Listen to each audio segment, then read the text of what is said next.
After the 98 Arnold, I get a phone call, would you be interested in working with Shawn Ray? Why would he say that? Well, I'm gonna tell you why he said that. My athletes literally changed sport. They looked different.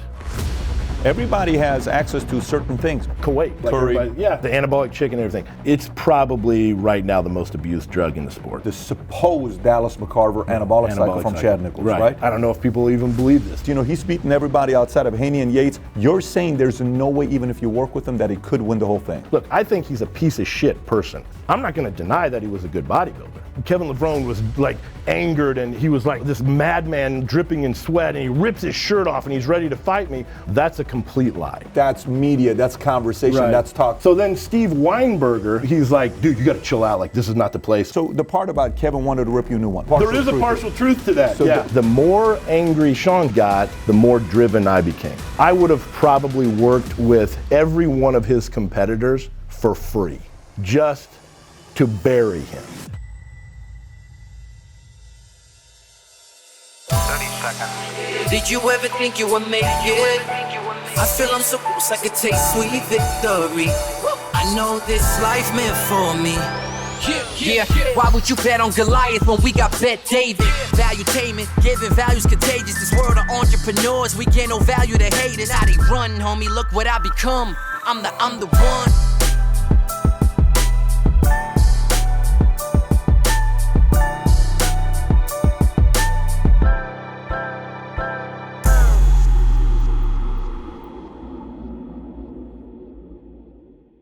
So I got to tell you, I remember when I interviewed Sammy the Bull Gravano, and when I interviewed Sammy called out Teddy Atlas. A month later, Teddy Atlas sat right here and he said, listen, I got to respond to what Sammy said.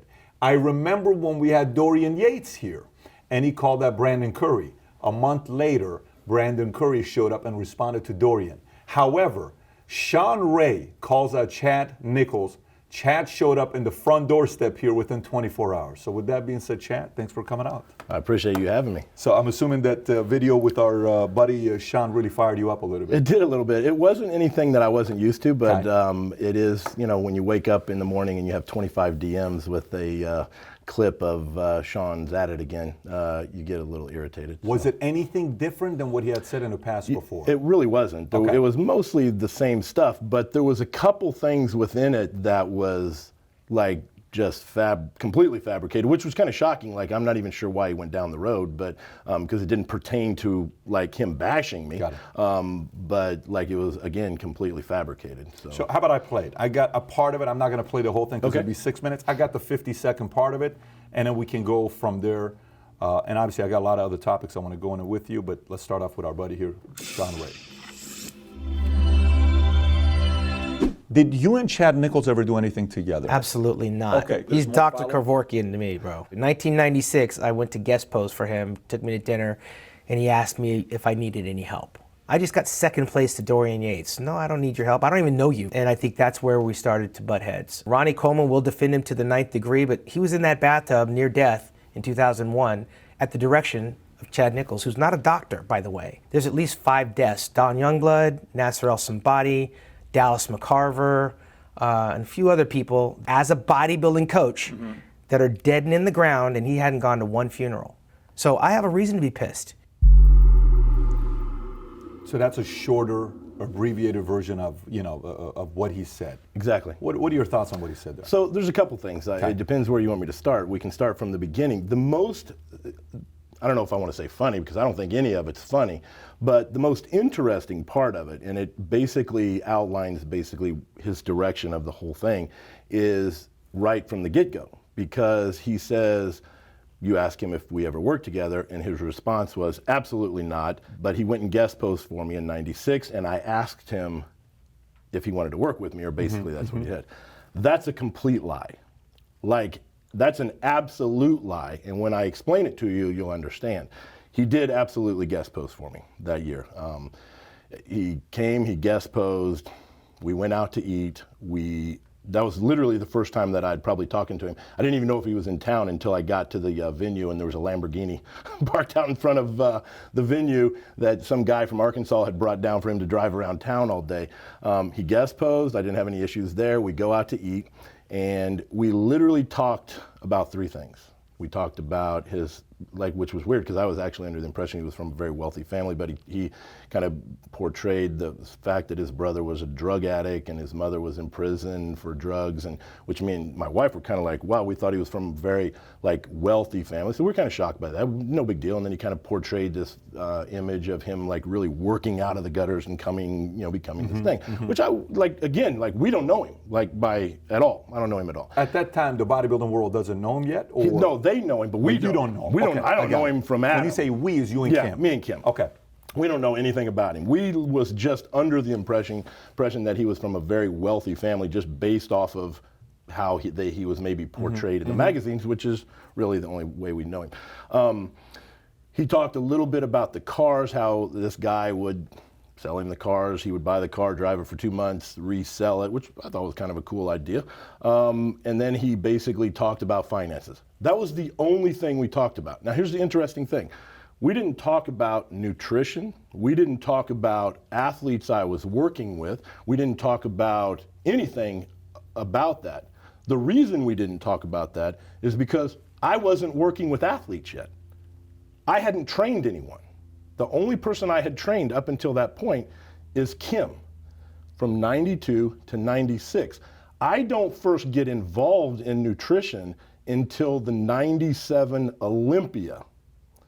At no point would there ever be a conversation of a kid. I was 27 years old or whatever, I don't know, 28, 9 years old.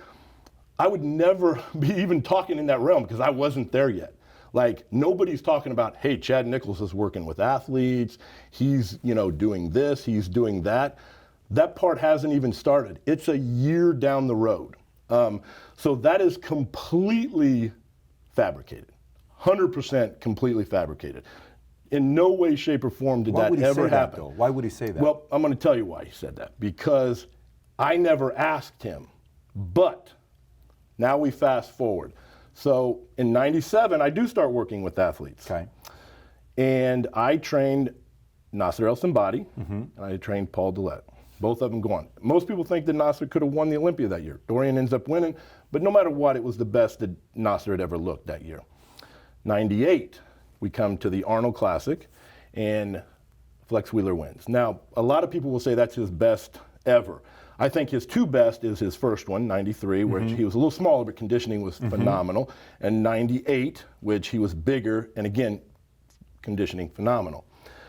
Directly after the 98 Arnold, now this is where this is going to be interesting. After the 98 Arnold, I get a phone call from Boyer Co. Now, if you're familiar with Boyer Co., Shawn Ray and Boyer Co., they had a workout program called Flex Workout together. So they were friends. He also dated a girl named Debbie Mugley, who was a professional bodybuilder. My wife and Debbie Mugley were friends. So when we would go out to California, we would go out to eat with Boyer and Debbie, and we became friends. Boyer Co. calls me and says, listen, Chad, would you be interested in working with Shawn Ray? Because the Olympia is open this year, and we believe that with your guidance, he could win the Olympia. And so at this point, I'm kind of like, okay, because I'd already started hearing little tidbits of stuff that was starting to come after the Flex Wheeler win at the Arnold, right? That was all kind of being directed at Shawn, but rumors, right? Because at this point, we have no social media. Everything is just hearsay kind of stuff. And again, this can all be literally confirmed through Boyer Co. So Boyer calls me and asks me this, and I'm like, listen, honestly, there has to be 3 things that has to factor in for me to work with an athlete. 1, I have to believe they're a hard worker. 2, I have to believe that they'll pay attention and do exactly what I say, that I'm not wasting my time with the athlete. And 3, I have to believe that we are going to click and that the person is not that he's a decent human being. Shawn doesn't match any of the 3 criteria. I have 0 interest in working with him. 0. You told this to Boyer Co. Now, prior to this, how many interactions have you had with Shawn? None. Except for that dinner. Yes. Okay. No, I take that back. Actually, so we were at the dinner. So now at the dinner, supposedly, this is when I supposedly asked him, right? And he's like, oh, Chad's the devil. right? Like, we don't want anything to do with him. But in 97, when my wife wins the Olympia, we are in California for photo shoots, and we're doing photo shoots. And miraculously, Shawn shows up at the photo shoot, like out of the blue, for no reason. Shows up at the photo shoot. And there's literally, like, somehow even gets into the photo shoot. So there's literally a picture of him, like, encouraging Kim to, like, you know, like how they're doing photos, and they're like, go for the weight, and like Kim's curling, and he's like motivating her and stuff. So he literally shows up there. Now, again, I don't talk with him. We don't talk about anything. We're like, at no point are we talking about working, nothing. Like, literally. He just shows up, which I thought was weird. Do you know the reason why? Or I have no idea. Okay. I have literally no idea why he showed up. But it seems odd that he would show up there based off of the fact that he just told you in 96 that, like, I'm the devil and he wouldn't have anything to do with me. When in reality, I can tell you that never happened. The whole thing was completely fabricated by Shawn. Completely fabricated by Shawn. And after that point, if you realize that was after the 98 Arnold, from that point, I became the devil for sure. So from that point, everything literally escalated. So once I had talked to Boyer, that seems to be the point. Because before that, there's no interaction. There's no Chad this, Chad that, blah, blah, blah, blah.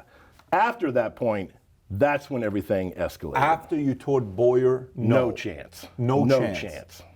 Absolutely. And Boyer could confirm this. 100%. Now, I've had people like talk to Boyer, and Boyer will kind of beat around the bush a little bit about it. Yeah. He will confirm that he made the phone call. He will confirm, and he will kind of act like, you know, well, Shawn didn't really come out and say, like, to do it, but I was just reaching out on his behalf. I don't buy that for a second. They were buddies. Like, not for a second do I buy that. Because at this point now, we're already, like, by the time this is already being asked, Shawn's already, like, bashing the hell out of me. So I think he realizes it's happened. He can't go back on that it happened, obviously, but he has to kind of save face for Shawn a little bit. Now, at this point, who's working with you? Flex is working with you. Who are the names that are working? So I got Nasser is Nasser working with you. Yeah. So this is 98. Yep. So I have Nasser. I have Flex. I have Ronnie. I have Paul Dillette. Those are probably those are the key. And those are names, by the way. Those are not like you're working with the main guys pretty much at that time. I mean, the 98 Minus, Olympia. Dorian. Yeah, the 98 Olympia, that was the top three.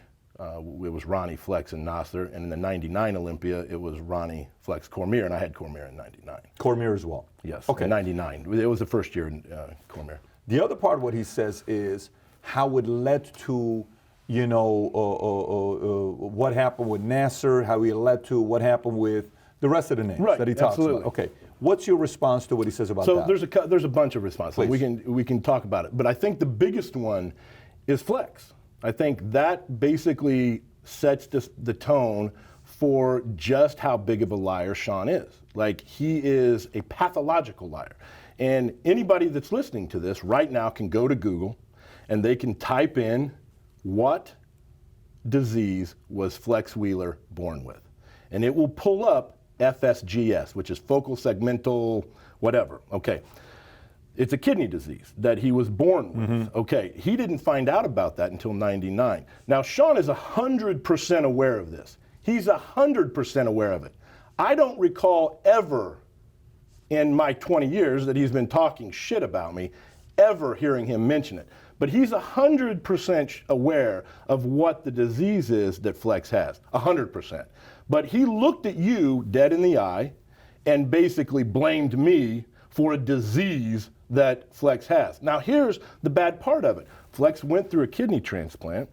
He has this disease, but it's a disease that he got at birth. He still has it. So the kidney transplant didn't cure Flex. This is something that Flex will have to go through forever. So 15 years from now, granted, Flex is aware of it now, so he is very proactive. He is watching everything. They monitor everything. But that's not to say that in 15 years, because the disease is there destroying the kidney right now. It's there, it's destroying the kidney, and in 15 years, Flex may end up needing another kidney. Like, that's possible because of that. Now, could have bodybuilding escalated that? 100%. Okay. There's no doubt. Got it. So you're not discounting it either. Absolutely not. Like, listen, if he would have chose to be a golfer, he probably would have needed a kidney transplant 10 years later.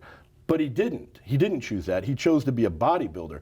And it doesn't matter what I did, what he did. It doesn't matter, because based off of the chosen sport, it was going to escalate the problem. And I'm sure that Flex is 100% aware of that. It isn't because he did extreme things. It isn't because he done more than the other person or less than the other person. It's because of the sport in general. But at the end of the day, the reason he is missing a kidney or had a kidney transplant is because he was born, unfortunately, with FSGS. And like I said, I can promise you can Google that. What was he, and it will literally be the first thing that pops up. And again, it's not like Shawn didn't know that. He's 100% aware of it. But if he says, he was born with a kidney transplant and this and that, that doesn't really create drama. But if he uses my name and slams me, then people are like, oh shit, like that's a whole different story. But if he's been doing this all year long, there's got to be a sincere, because he also said something. We'll come back to the names here in a minute, and we'll go through some of the pictures that we got here. But he also mentioned Don Long too. Yeah, he mentioned Don Long. He mentioned all these names. Yes. So, but the part that I want to go to is before we get into that, he also said Kevin Levrone was heated and he wanted to take his shirt off because he was setting. He wanted to tear you a new one. All this stuff. So, because there's two camps. And again, before we get into this, I want to play something on what Ronnie said about you and what Flex said about you, because the Levrone story at least has got some partial truth to it. So there is some partial truth. There is a partial truth to that. So, it just didn't unfortunately play out like you said. Let me play this. Let's watch what Ronnie and Flex say about you. We heard Shawn. Let's say what they say. See what they say. How big of a role does your nutritionist play in winning? It's you know how. Had I not had it, I wouldn't have won. That big of a role. That big of a role. Was it the same one those 8 years when you won back to back to back? Same one. How much trust did you have in his feedback? 1,000% trust. I did every single thing he told me to do. Got it. Was he a nutritionist for multiple people or only you? Multiple people. Okay. Me, Flex. Flex is one that told me to go to him. Is this Chad you're talking about? Chad Nicholls? Mm-hmm. Okay. Chad Nicholls, wow. Not sure where I'd be without him. Yeah. Taught me a lot. In an age of gurus, he taught me that, Flex, you know more about you than me. The only reason I can help you is if you understand your body well enough to explain it to me that I can give you advice. So, polar opposites, okay? One camp is anti-Chad. Sure. One camp swears by you. Sure. That it's not. He didn't even say 100%. Right, He said right, 1,000%. Right. One camp swears by you. One camp doesn't. He says the camp with him, because obviously when this interview went live with Shawn and what he said, the comments he made about you, my phone from bodybuilders from all over, you can't believe this, he's right, you can't. Let me tell you what it is. So I'm kind of like from the outside, I'm not even in the, this is not my game, I'm in a completely different game, but I'm watching what's happening with this thing, and I notice automatically, it's like Democrats and Republicans, and there's those in the middle. I'm just kind of stay one out of it. There's a partially right, partially not. So let's first address the Levrone thing, then we can come back with what some of these guys said. So the part about Kevin wanted to rip you a new one, was that partially right? No. Okay. But there was a confrontation. So here's what happened. So this is 98. So the show is in New York. So me and Kim fly in, we get in late. So we are literally coming in at the end of the press conference. So we're literally getting ready to, or it's actually kind of the athletes meeting. It was kind of before they have literally a press conference. It's more of an athletes meeting. So they're discussing everything kind of amongst themselves, and it's not really an open thing. There's media in there, there's people in there, but it's not like it is today. And so we're walking in there and everybody's like, bro, you do not want to go in there. Like this whole thing was about you. And I'm like, what do you mean it was about me? And I'm like, dude, they're literally ripping you a new asshole. And I'm like, okay. Who's they? So that's all they said. So we don't know who it is yet, right?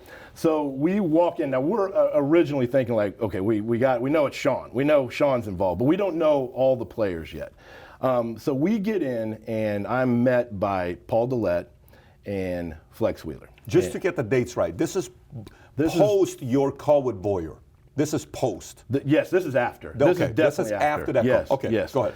So we're walking in. So we just literally walk into the press conference, and it's over. So everybody's kind of made it into groups. They're talking to press, their stuff. We walk in and Paul Dillette and Flex beeline over to me and they're like, bro, like, I don't know what's going on, but man, this was crazy. And like, they wanted you, like your room searched and like all this stuff. And I'm like, yeah, I'm cool with that. They can search whatever they want. And they're talking about a black bag. Well, the black bag was actually a little fanny pack that I wore just all the time. Like back in the day, I had literally, no matter where I have, there's a picture of me, there's like a fanny pack on. And I'm like, listen, they can search it right now. Like, I don't have a problem with that. And they're like, but yeah, so this is what all went down.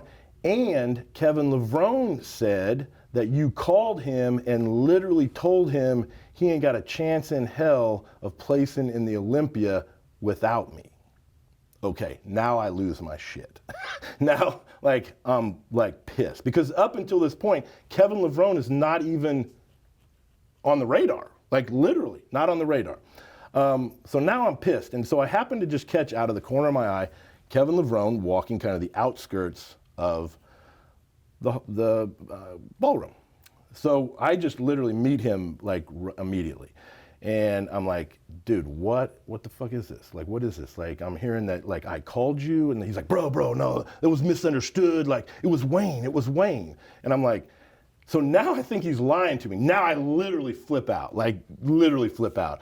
And I'm like literally throwing F-bombs, and I'm like, dude, I'll beat your ass right here. Okay. So I'm like, at this point, like, I'm going. You're telling this to Kevin. Kevin Levrone. I'm going to beat his ass right there. So he's got a training partner behind him. So I'm probably 300 pounds right here. He's got this training partner behind him who is also probably 300 pounds, right? So he steps up and he's like, what did you say? And so now I'm like screaming back and forth, like, and we're literally 3 seconds from going. Like, we're getting ready to go. Who's on your side right now? Paul Dillette and Flex, are they Dylan around and Flex you? are back there. Okay. Like, Kim is trying to stay between us. Like, I'm screaming, like, Levrone is right there. But through the whole time, Levrone is like, bro, this is a misunderstanding. Like, this is not, like, I didn't say that. Like, it was Wayne D'Amelia, da-da-da-da-da-da. But then, like, the training partner steps in. So then Steve Weinberger, like, literally grabs me and is like, dude, you got to chill out. Like, and I'm like, man, I'm tired of this shit. I'm fed up with these, guys running their mouth. Like, I'm gonna beat their fucking ass right here. Shut the door. And he's like, dude, you gotta chill out. Like, this is not the place. And I'm like, all right, you're right. This is not the place, right? So now, do you have a relationship with him outside? Like, are you guys good? You and Steve? Yes, yeah, okay. Me and Steve are good. Yeah, so that's why he grabbed me. How about Wayne? Just to put it all together. Wayne's a different story. Okay. Like, Wayne's a different story, Shawn right? also doesn't like Wayne. Yeah, they don't. But at the time, they were kind of 98, not 01. Right? Okay. And so Big Steve grabs me. He's like, dude, you know how this is. People talk, like, he calms me down. You got to stop this shit, blah, blah, blah. It's not the time. I realize it. So literally, like, we were 3 seconds from just, 600 pounds of stupidity, like, bouncing around in the ballroom of the, Olympia press conference, like just an idiot, really, basically. That's what, and so at the whole weekend, though, like, they literally assigned a security guard to Levrone. So Levrone's got the security guard with him. And I'm thinking, like, and so I tell Steve, like, dude, I'm like, really? Like you're like, and they're like, it's just for precautions. They know you're pissed and all this. And I'm like, I was pissed like 30 minutes ago. I'm not pissed anymore. Now, what reputation do you have at this time? Do you have a reputation of somebody that loses it? Are you feared? Not really. Are you a chill guy? Or are you like an underground guy? Kind of a chill guy, but like everybody knew who my friends were. Like everybody knew who I like. They knew like who I ran with, so friends, they knew. As in bodybuilder friends, or friends like you had some scary friends? Yeah, friends. Okay, got it.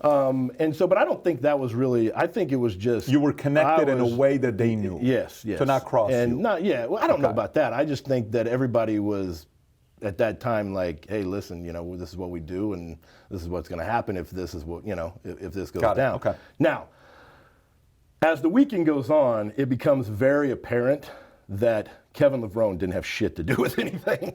Okay, so literally it didn't have anything to do with Kevin. Like, it was literally Wayne D'Amelia and Shawn Ray, like, back and forth, just stirring the pot. And it became very apparent of that right off the bat. And I literally, I didn't do it that weekend because obviously I stayed completely away from Kevin Levrone because obviously he was competing. The last thing I wanted to do was create more of a, bullshit drama for him. But later on, I absolutely apologized to him, told him, like, look, man, I totally lost my shit.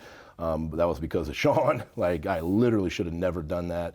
It was a wrong time, wrong place. Like, it was idiotic, you know, type of thing. Me and Kevin shook hands. We never ever had a problem ever again from that. Like, Ever? I mean, ever. No. Like, I get along with.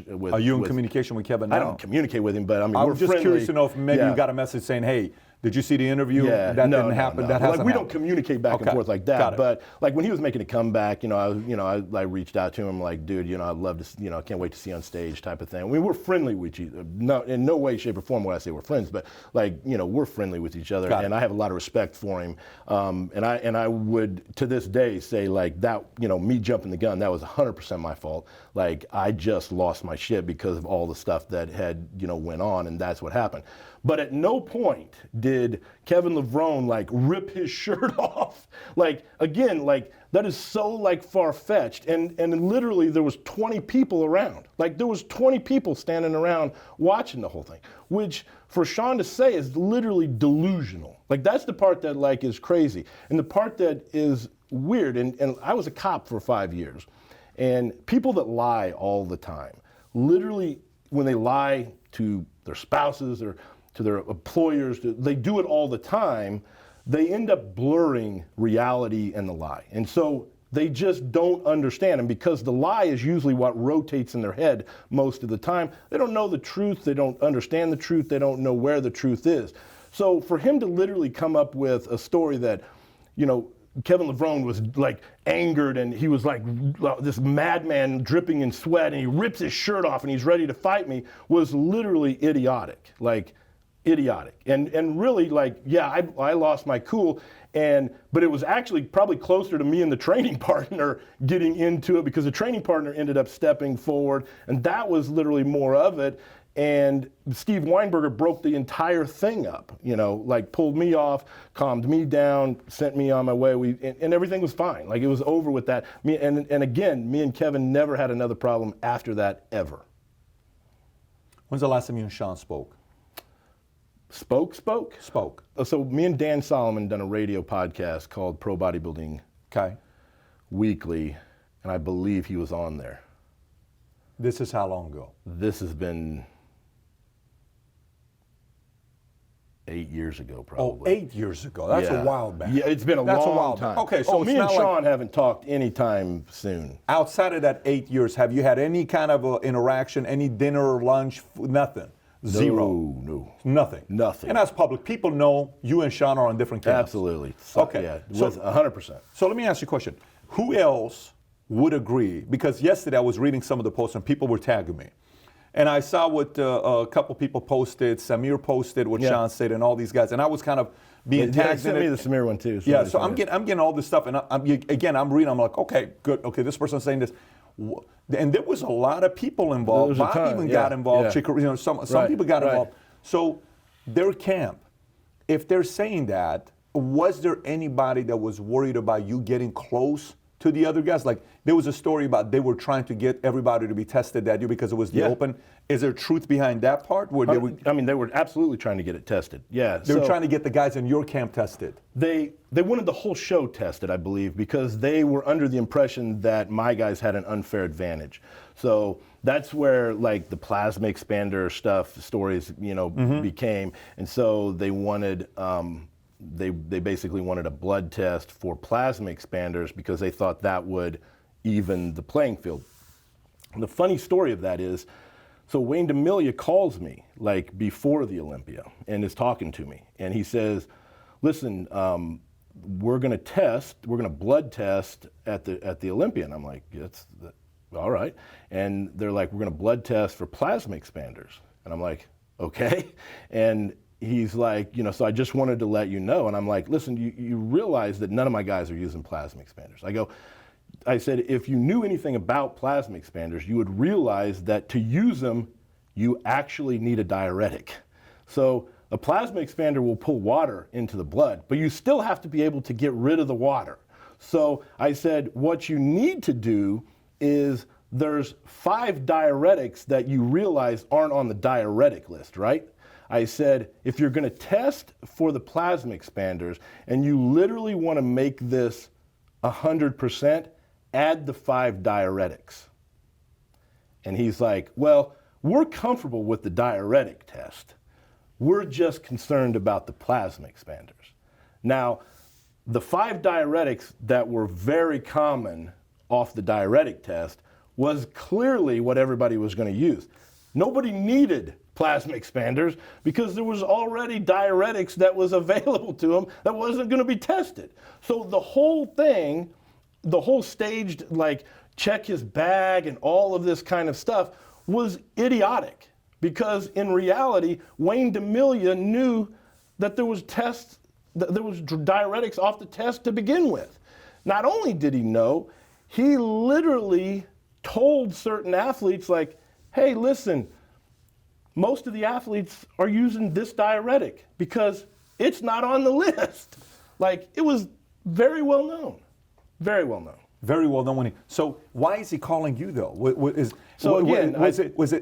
that the world where everyone knows who the Chad Nicholls is? Because there's names of them out there that people use. Sure. There's the names that are okay. Are they very close in communication with folks like Wayne, where it's like, hey, here's what we're looking at this year, or no?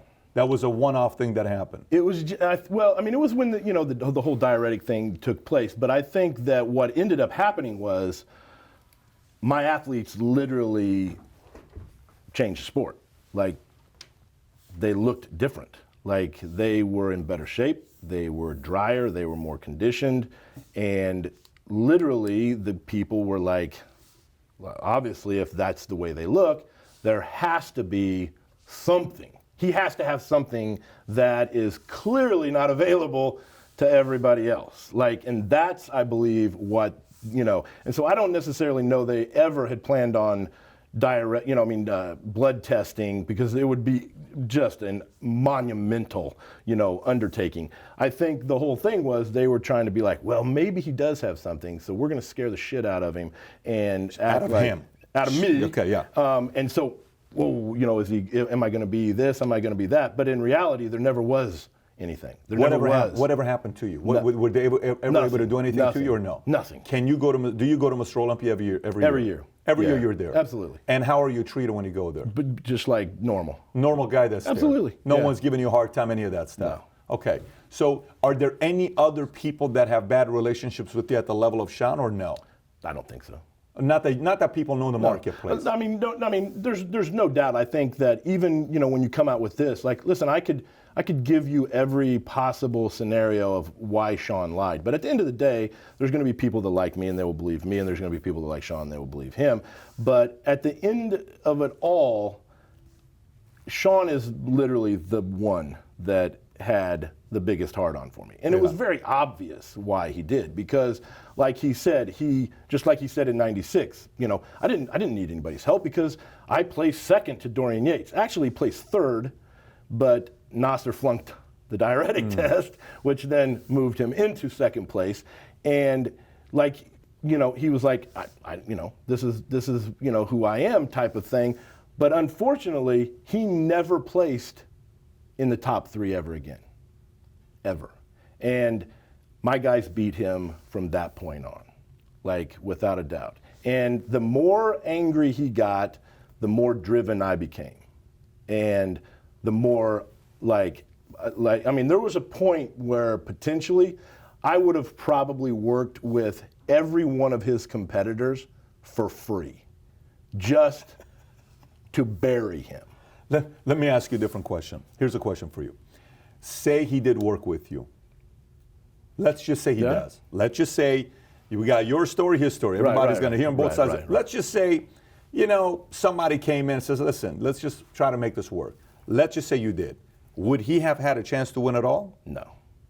No chance. That's a strong statement, because he's been second, he's been top 5, 30 competitions. He's beaten everybody outside of Haney and Yates. You're saying there's no way, even if you work with him, that he could win the whole thing? No chance. Why is that? Well, here's the thing. So during the time frame that I would have came in from '97 on, Flex Wheeler is also in the mix, and Ronnie Coleman is in the mix. And I can tell you that Shawn Ray at 100% doesn't beat either one of those guys at 90%. No chance. And is he a good bodybuilder? Look, I think he's a piece of shit person. I'm not going to deny that he was a good bodybuilder. like ever. Like, of course he was a good bodybuilder. But was he a Flex Wheeler bodybuilder? No, he wasn't a Flex Wheeler bodybuilder. He didn't have the genetics of Flex Wheeler. He didn't have anything close to that. Was he close to Ronnie Coleman? Look, nobody's close to Ronnie Coleman at 100%. Nobody. I don't care what anybody says. They can idolize whoever they want. Ronnie, if you look at Ronnie in 2003, we may never see that again. Ever. Like, I mean, if we do, it'll be an amazing sight. But he was that far ahead of everybody. That far ahead. So if you work with you, again, let me take this back. I know you weren't in 94, No. 96, but the 2 years where he was right behind Yates. Yates. If you did, could he have won it all? With Yates. Maybe not Ronnie, maybe not Flex. How about against Yates? It's close. You're still saying it's close. It's close. Not 100%. Not 100%. Okay. Yeah. So even with a injured Yates, he would have still. An injured Yates, yes. He would have won. He possibly okay, wins. Fair yeah. enough. So yeah. The only reason I'm asking this question is because you know, sometimes when somebody, obviously you said, you know, how you feel about him as an individual, right. but as a bodybuilder, it is what it is. It's still credit to you to be able to say that if he No, had it, he could have won the whole absolutely. thing. He's still somebody that. At the end of the day, like Yates was injured. I thought Nasser beat him. I thought Nasser beat him. There's numerous guys that, you know, like Flex Wheeler at 100% on that given day beats him. Like Dorian was very vulnerable that year. Like he wasn't, you know, the Dorian of, you know, the years that he was so dominant. Like he was a very vulnerable athlete What on year? stage. 98? 97. Okay. So 97, he was a vulnerable. He had the injury. He wasn't in good shape. He had trouble controlling his midsection. Like it was a train wreck for him. But he luckily pulled it off, you know. And it's probably still to this day, it's probably one of the most controversial, you know, wins. He's got dominant body parts, but when you go pose for pose, it's tough to get to the point where you can justify him winning. And don't get me wrong, I'm a Dorian Yates fan. Like I love everything about him. Everything, his work ethic, I love all of that, you know. But just on that given year, he just wasn't his best. So now let's talk about the other part. So what made you so different than everybody else's camp? Everybody has access to certain things, but what was so different with you? I think the difference is, so you're exactly right. Everybody has access to the same thing. Everybody does. Everybody. Okay. So there isn't like a magic potion out here that all of a sudden this camp has. Like, you know, I mean, it doesn't matter. Like, you've heard all the stories about Kuwait. Like, okay, you know, like Curry. everybody, all that. It's like, oh shit, like, you know, that. They had the anabolic chicken and everything. But at the end of the day, they have access to exactly the same things that everybody else has. That's not what a lot of people say, though. A lot of people say that our stuff is better than, you know, Europe or Australia, or you got. I disagree. Like, I think our knowledge may be a little ahead. I think as far as like the science behind everything, but what they have access to, like as far as supplementation. I got it. So it's all the same. It's all the same. Okay. So what is the differentiator? How you piece it together? How you put Without it together? a doubt. So I think the difference is a couple things. One, you have to be able to motivate these guys, and you have to be able to click with them. So that's why, like, listen, I didn't take on every athlete that wanted to work with me, because there was athletes that I knew that we were just not going to click. Not that I disliked them, not that I thought there was anything bad about them. I just knew, like, we weren't going to be a good working relationship. I think that the key is that. The other key is, I think most nutritionists have one way of thinking. They have one way of doing everything. So keto diet is very popular right now. There's a lot of trainers that swear by a keto diet, but it is virtually impossible to think that every bodybuilder that gets ready for a show is going to be 100% on a keto diet. It's impossible. But most trainers think that way. They only have one process. That's it. If it's high carb or if it's whatever it is, that's the process. That's what they try to apply to everyone. And they try to force that bodybuilder to come within that guideline. I never thought that way, ever. I didn't think that way on nutrition. I didn't think that way on training. I felt like everything had to be individualized. I felt like it had to be something, one, that they could do. So Flex, perfect example. I knew that he wasn't going to be a guy that was going to be just, regimented and like this like nitpicky guy that's going to be able to eat X amount of this. So and you're way going out based on everything. personality as well. Personality, like, and a lot of that was how I literally was able to get from point A to point B so successfully. Because with each person, you have to manage that. And, you know, eventually you end up with a guy like Ronnie Coleman who is just a machine. And, you know, I remember the first time, like, we did stuff together, and he won the Olympia. And it's funny, like, the whole time I was telling guys, like, man, Ronnie Coleman looks crazy. And they're like, third place best. You know, they literally didn't think, you know, until they saw him. And then after the thing, and I've told this story before, I said, you know, Ronnie, just from my personal, you know, and because I've dealt with all these guys, just from my personal use as far as, like, what happened, how many times do you think you cheated on your diet? This was at the banquet. And he looked at me like I was nuts. And he's like, it never even crossed my mind. And I was like, and I knew at that point, like, oh, this is going to be nuts. Like, this guy is a different human being. But you couldn't take that way of thinking with a Flex everybody. Wheeler. Or like Chris Cormier. Like, listen, like Chris Cormier was, like, I always called it like the chaos factor. Because if everything was going good for Chris, we were in big trouble. Like, that was not going to work for Chris. Chris had to be kind of around this process of people and things and stuff. But there had to be a controlled, like, point that we had to get done. Like, I knew that if he wasn't busy, like, doing stuff, he was going to literally be sitting at home playing PlayStation, eating Captain Crunch. Like, I knew that's what he was going to do. Okay? So there had to be a process with that. That's not a bad thing on Chris. It's That's just how he is. Yeah. Okay? Most people could not figure that out. They couldn't micromanage all of those things or however you want to put that together. They just couldn't do it. They forced him to go keto because this is my process and this is how it works and this is how I do everybody and this is how you have to do it. That's how I think I was so successful. Like, and I did the same thing with training. Some people, like, look, I wasn't going to be able to have, you know, Flex Wheeler trained the way Ronnie Coleman did. How many of these guys you trained as well? Okay, a lot of them trained did a lot of their stuff on their own. But I would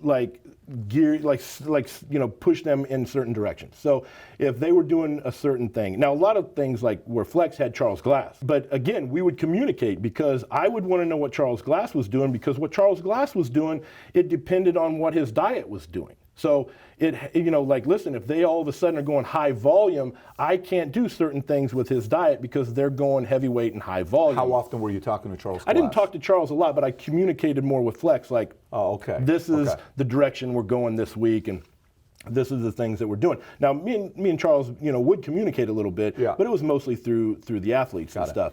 But the same with Chris. Like, I knew Chris, when he built the physique that he built, he built it off of hard work. So even though, like, Chris may not have been the best dieter, like, as far as things, and he would, sometimes, be out late at night and partying and doing the things that Chris did, he still was a hard worker in the gym. He pushed a lot of heavy weight. That's how he built that physique. And so, I had to make sure that, like, look, that's what we got to do, when it comes, contest time. Like, we've got to, go those directions and stuff. And I mean, that was part of the success. Like, I never tried to adapt them to me. I always tried to adapt to them and apply. And you don't think most people do it that way? I don't think anybody does it. Okay, hardly. so let me ask you this other question. How much of it is genetics? How much of it is training? How much of it is diet? How much of it is drugs? So it's the biggest issue is food. So I'm telling you, that's number one. That's number one. So food is without a doubt number one. And when you say food, what do you mean by food? I mean being consistent, and that doesn't mean off season or contest. That's across the board. So if you are in the off season and you're not consistent with food, if you're not continuously pushing food, and it's probably the majority of athletes' downfall because they get to off season and they're like, it's off season. Like, I don't have to eat 6 meals a day. I don't have to quite do. If I don't feel like eating, I'll just skip a meal and I'll go grab some fast food and these things. It's probably the biggest downfall. It's hard to eat 6, 7, 8 meals a day with high calories so that your body is literally in a calorie surplus all the time, every single day. It's hard to do. It's probably how I end up weaning out more athletes than not, because they'll be like, I can eat all day. I'll never have a problem. And 5 days later, like, oh, there's no way I can eat all this food. It's just tough. Most people don't realize it. That's first, though, without a doubt. Hard work and training is second. So second, without a doubt, is training. So you have to be able to push yourself. You have to be able to put in work. And again, consistency. You have to be able to figure out what works for you. You have to be able to go in every single day and push beyond really what the body is capable of. Push, push, push mentally. Third is probably drugs. It would be ludicrous to say that it's not part of it, because at the highest level, it is part of it. But it's definitely after food and training. And then after that is probably, genetics is going to fall in between probably training and drugs, actually. So you don't think genetics is more important than food? No. Really? No, I don't. Can I ask you a question on that and Sure. challenge it? Yeah. So here's a question for you. You competed. Yeah. Right? Okay. When you competed, you know this stuff. So you could have applied it for yourself to go to the top, right? Absolutely. And the only reason I'm asking this is because some guys, you know, like I'm 6'4.5". Right. The chances of me going out there, the tallest guy that ever won it, you know who it is? Right. It's Arnold. So Right. don't you think like there's a sweet spot There to is the a sweet genetics spot. to come? Because you There's look at no Phil, doubt. you look at some of these guys. Without a doubt. Without a doubt. Like with me, like I'm talking to win. I'm not talking absolutely. about to compete. Yes. Yeah. To win for sure. Now Okay, that's a to whole win, different genetics ballgame. is first. It's definitely at the top of the game, Okay, because got when you're talking tiny percentages, like you're talking like, because when you look at you could look at the top group right now. So the top three at the Olympia was Brandon, you had Bowenack, and you had Chopin. Hottie. Yeah. Okay. So all three of those guys are phenomenal bodybuilders. But in reality, none of them have the genetics of Phil Heath. None of them. Which is why if Phil Heath is in that group, he is a superior athlete, without a doubt. But when you look at all three of those, they all three have phenomenal genetics. So there's no way you can say like Brandon Curry has bad genetics.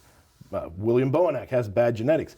They all have at the top of the genetic field. But there is always going to be that outlying guy that is a Phil Heath and a Flex Wheeler that is just God-given. That there's no hard work, that there's no... That there is or that there isn't? Well, there's nothing that can match that. Okay, I got it. So listen, there's like Flex Wheeler, Yeah. I don't care how hard you work, I don't care how many things you take, I don't care who you have working with You're not you. gonna look like the guy. You're never going to look like Flex Wheeler. Yeah. Ever. Yeah, ever. Now, Flex Wheeler was beat by hard work. There was guys that outworked him, but that wasn't because of, they were better than Flex. That was just because Flex let him get him, You mind educating our audience on anabolic steroids? Is that okay if we do that? Yeah, Let's talk about that. Okay, so we've had people that have been on and they've talked about, Dorian will talk openly. He doesn't really, Dorian literally could care less what people talk about. He'll talk about psychedelics. He'll talk about what he's doing. I know. Yeah, he's just a whole different type of right. guy when he talks about it. But for me, when it comes down to this topic, I think most people are uneducated on it. Most people don't know. First thing they hear about it, there's a red flag. Without a doubt. And there's a misunderstanding on it. So when it comes down to steroids, how do you view anabolic steroids yourself? And then we'll go at topics of what each one is and why some people use it. Right. I think that steroids is one of those things that gets, well, especially now. Okay, now it gets a bad rap because of all the social media. So the stuff that's out there on social media is crazy. And I think that there is so much bad information, there's so much like negative put toward it because of all the craziness that goes with it, right? Yeah. But if you look at every sport, the Olympics is coming up and we're gonna see athlete after athlete after athlete failed drug tests. There's no doubt. And it's beneficial across the board, obviously, or people wouldn't use it. Now, we're not talking about swimmers dying. We're not talking about this because I think they use it in a term just to benefit, just to enhance, just to do those things. And it's been around for years. So even if you look at the backstory, you know, Russia created testosterone, literally, and basically for the Olympics. I mean, it was literally created for the Olympics. That's what it was. Then our scientist was like, hey, listen, Russia has testosterone. Well, we need something now, but we need something easier and faster. So they created Dianabol. So now our people had Dianabol, and the original Dianabol was very fast. It was an oral pill, and you know the athletes obviously used it, and then all of a sudden it was banned, obviously. But it was I mean, the whole basis, if you look back that far, it was literally created from the Olympics. Like, that's literally what it was researched for and created. So I think that when you look at it, bodybuilding is going to get a bad rap because, look, when you look at a swimmer isn't 300 pounds, right? There is some baseball players and football players, but they don't look like bodybuilders. But when you're talking about a muscle-enhancing drug and the sport is muscle, bodybuilding is for sure going to get the biggest rap on it because they're going to be like, these guys are abusing it. They're not just taking it to enhance, they're abusing it. And in reality, there probably is some people that are doing that. But I believe that the majority of people that take it don't abuse it. I think that the majority of the people that are on the pro level, that are literally at the highest level of this sport, are all pretty damn close. I don't think they're doing anything more or less. I think they are all pretty damn close of where they're at. And pretty damn close of where they're at. Yeah. Okay. And I mean, and that doesn't mean, and that's not pointing the finger at whoever they're working with. They could be in Kuwait, they could be training with somebody over here, they could be wherever.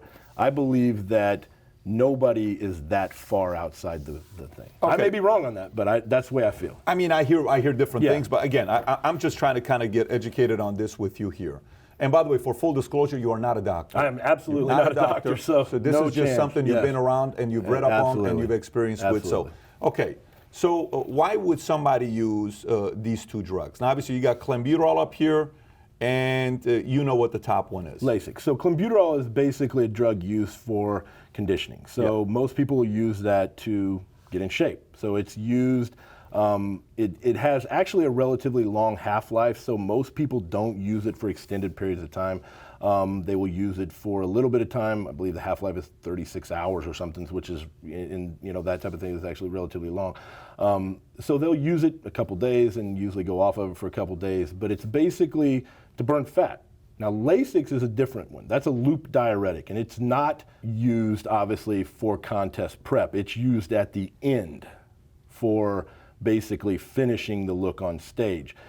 It's probably, in my opinion, one of the least used drugs in the sport because most people don't realize how dangerous the product is, because the drug was actually named Lasix because it's actually a 6-hour diuretic. But if you look at it and you read it, the half-life is very short on it. So most people who have gotten in trouble when you've seen guys that actually got in trouble with it was from this drug. They got in trouble with it because they would take it and 2 hours later, like, they still were holding water. So they would take a little more of it, and 2 hours later, they were still holding a little water. So they would take a little more of it. Now they have literally 12 hours basically or more of Lasix pulling them down, pulling them down, pulling them down. And so because of that, I believe most people have went away from Lasix just for the simple fact that it's relatively dangerous and it's relatively hard to predict on what it's going to do. It's not fast enough to use. And so because of that, which is a good thing, I don't think people are using it that much. People are not using it. I don't think so. Now, clenbuterol, the question that I got for you is a lot of these things are not necessarily for bodybuilding, but bodybuilders use it. Clenbuterol is an asthma medication. It's an asthma medication, right? So, absolutely. Yeah, they use it and they also use it, there's a product called Ventolin, which is also a clenbuterol, which is a gel pump that they actually literally pump into cattle feed to like create bigger, leaner cows. very interesting. So this is used for what bodybuilders use or no? What's this? They use, Lasix has been around for years. Like I said, it's a loop diuretic. I don't think it's being used very much anymore because I think the guys that literally got in trouble with diuretics, I think they got in trouble with it from using Lasix because they didn't understand the diuretic itself. What's the side effect of clenbuterol? Any?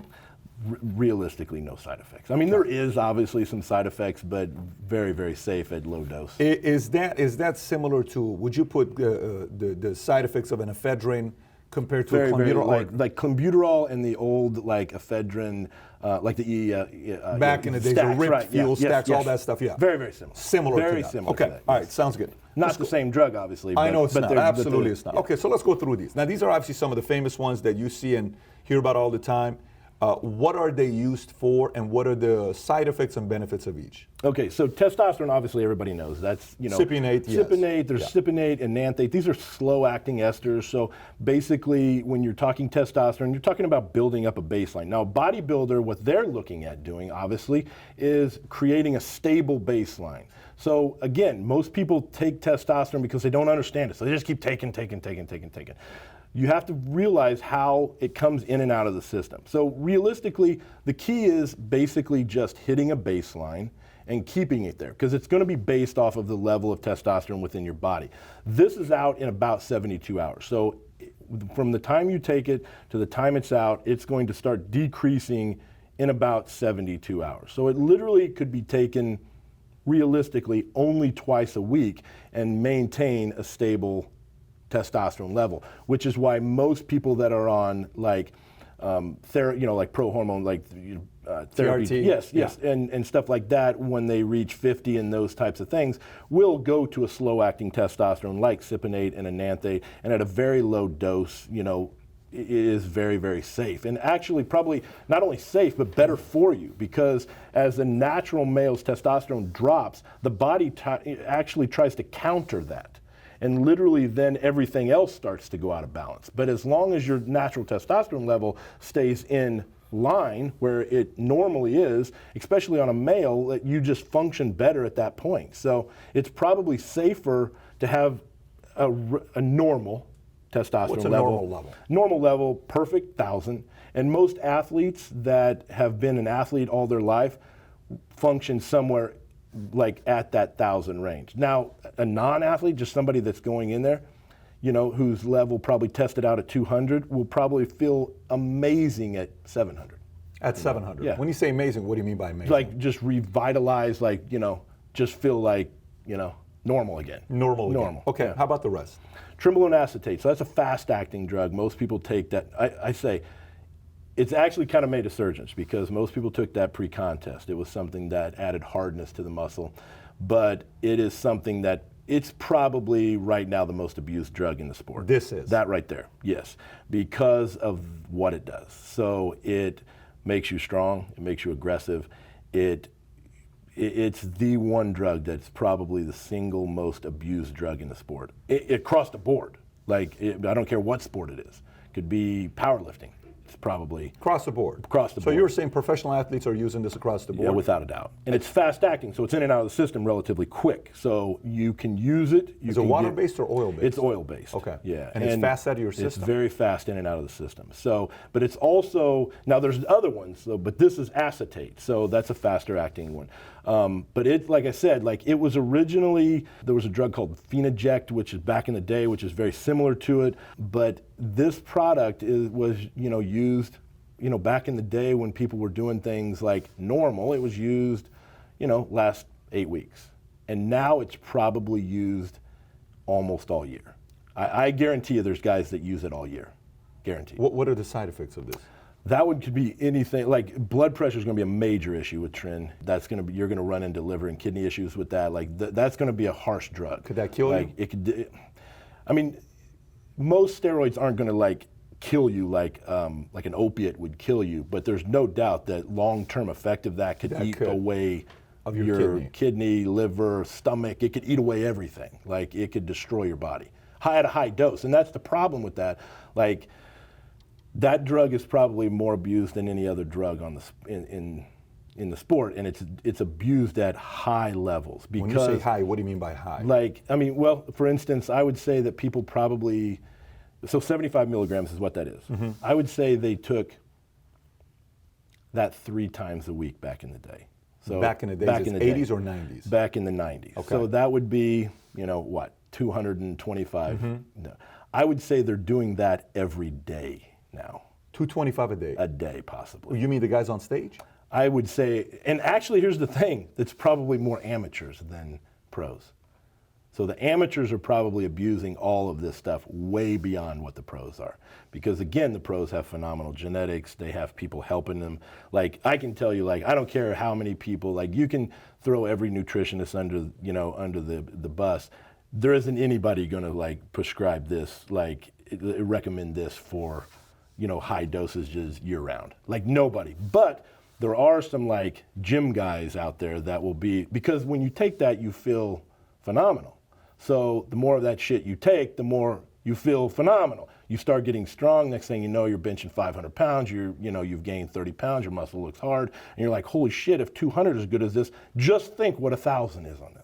And that's the problem with a lot of the way people think. How about the Masterone? Yep. It's like Masterone phenylpropionate is something that's taken the last 5 weeks of the show. It's a hardening drug mainly to add basically hardness to the skin. It's literally taken for no more than 5 weeks. No more than 5 weeks? No. How different is that than Primobolan? It's a similar drug than Primobolan. There's two different kinds of Primobolan too. So it would be, the effect of it would be very similar to like the old Parabolan or Primobolan acetate. Primobolan depot is a slower acting drug, which some people do take in pre-contest, but most people use that. I don't even know if it's even made anymore, but it's a little bit different. How about DECA? I mean, everybody, for somebody that doesn't know about steroids, they've heard of DECA before, right? Is like the original, right? It's like what Arnold and the boys used. It's probably, it's something that I actually don't like. I'm not big on it. A lot of people like it because they think it helps their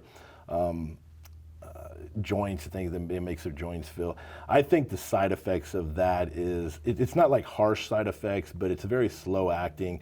It literally just shuts the body down. Like your sex drive literally drops to nothing. Once you're off of it. Yeah, once you're on it. Like, when you're on it, sex drive? Yes. You got to take so many different things just to keep your body balanced back out. Like DECA to me is like one of the worst things. It's a safe drug as far as like side effects to the body, but the way you feel on it, like most people that's ever taken it will tell you instantly, like, I hate the way I feel on it.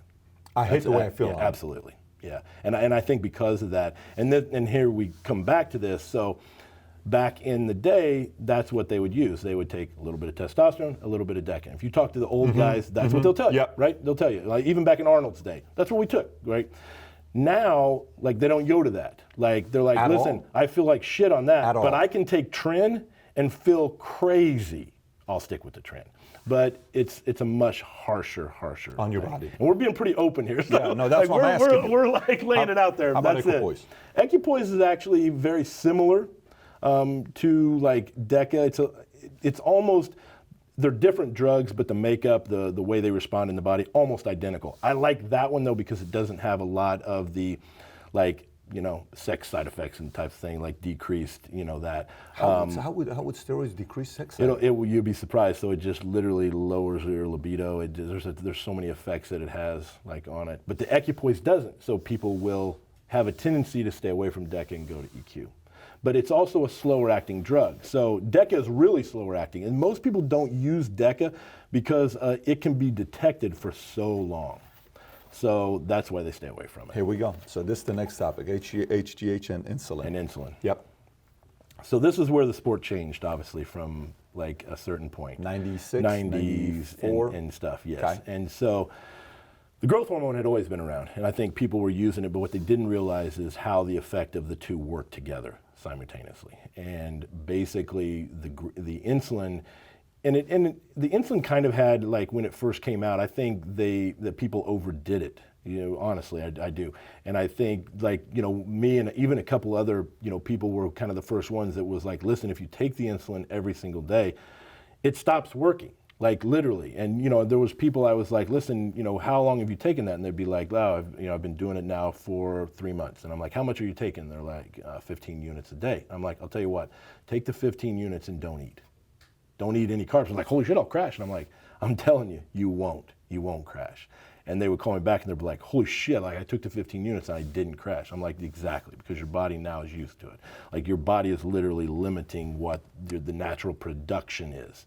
And so I think a lot of people, the nutritionists like that knew what they were doing, literally kind of curtailed that a little bit and took a lot of the people away.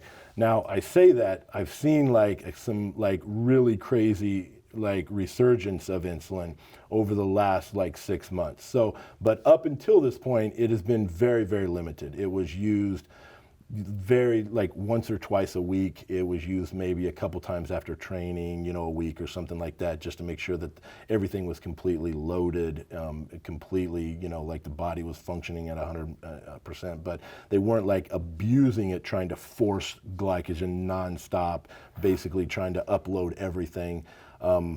They weren't, but now there has been a little bit of an like the protocols that are out there that seem to be floating around are bad right now. They're like really bad. What's the biggest difference between the side effects of HGH and insulin versus steroids, anabolics? The totally two separate, you know, things. I mean, obviously steroids are all really based off of testosterone and those types of things, where growth hormone is basically you're based off your growth hormone levels, and insulin is obviously, you know, based off of insulin levels. So they all have a different functioning purpose within the body. Now, obviously, all three together are a very powerful combination. And realistically, maybe one of the most powerful ones is insulin.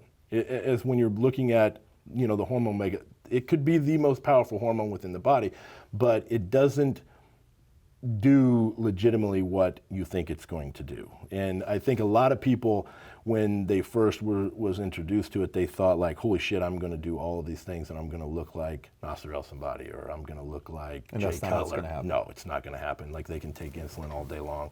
Most of the people that I see that take high doses of insulin just get fat. Just get fat. They just get fat, yeah. You hear about these. Your thoughts on this? So I hate this stuff. Like all of the synthol and this stuff, there are some people, I think most people hate it. Like I can tell you it's the one thing that I hate within the sport. I can honestly say, like, I've never, ever, like, you know, like encouraged an athlete of mine to take it. I've had 2 athletes of mine use it, and it was literally kind of against my, you know, I don't like it. I think that it is one of those things that we literally have no idea what it is. And everybody's like, you know, it's, you know, you put it in the muscle, it stays in the muscle. There's no chance it can stay in the muscle. I don't care how much of it you pump into the muscle. There's no chance. It has to end up somewhere, and those places have to be brain, lung, heart. So a percentage of that has to come out of the muscle. The way it basically like hardens, if it doesn't clear out of the system, it's going to end up there. It's going to end up almost like cholesterol. Like, so if you've seen an artery that is filled with cholesterol, my thinking is, how is this not binding to it? How is this not binding to cholesterol? And a lot of people think I'm nuts. You know, I know Dave Palumbo is a big, very, you know, like he's very proactive on this, but he sells it also too. And it's not illegal in any way, shape, or form. But I'm just one of these guys that thinks that it is not a positive for our sport. Could this kill you? I think 100% it can kill you. Is Like, there 100%. stories of that happening or no? You know, I mean, in the world of bodybuilding, they're not necessarily. I mean, there's a lot of stories where people have had trouble with it. I know of a guy that literally had open heart surgery from Chicago that took it, and when they opened him up, they literally had that shit everywhere. Like it was everywhere. So they're, you know. Why is it so popular? Why are people like? Is it to get it without doing the work? I mean, even some of your guys that did it, they're well-known bodybuilders that use some of this stuff. Sure, there's a lot of, I mean, that's the thing. I mean, I think a lot of people have done it. I think a lot of well-known people have done it. Mr. Olympia says they frown upon it, but they know some people are using it, but they don't disqualify or do anything with it. Here's the thing. I think that the key is there has been, you know, like there has been some guys that have done it that you either couldn't tell or at least it looked really well. They did it really, really well. I think those are far and few between. Okay. I think that there's very few guys that can do that. And last but not least, this is simple. This is, obviously you know what this is.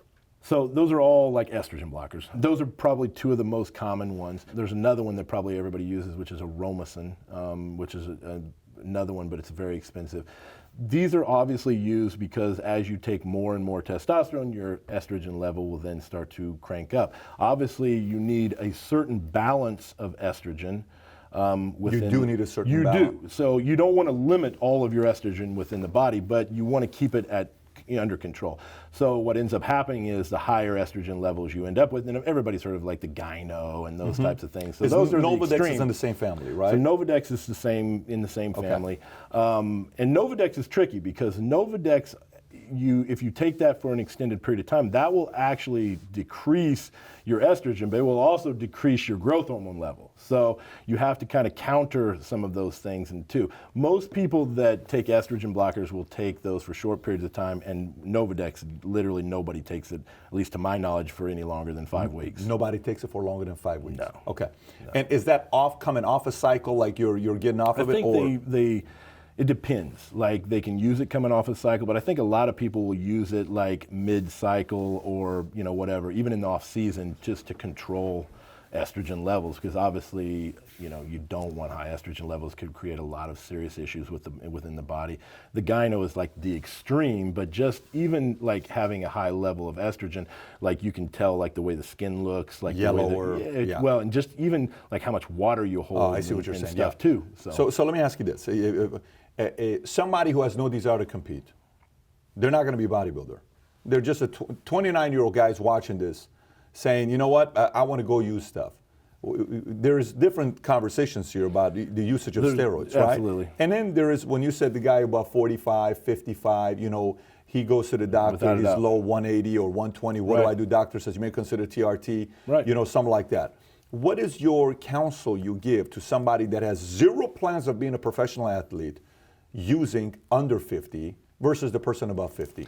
So here's my thinking. So I tell everybody, like, obviously the choice is yours. Like, you're going to have to make the decision. Sure.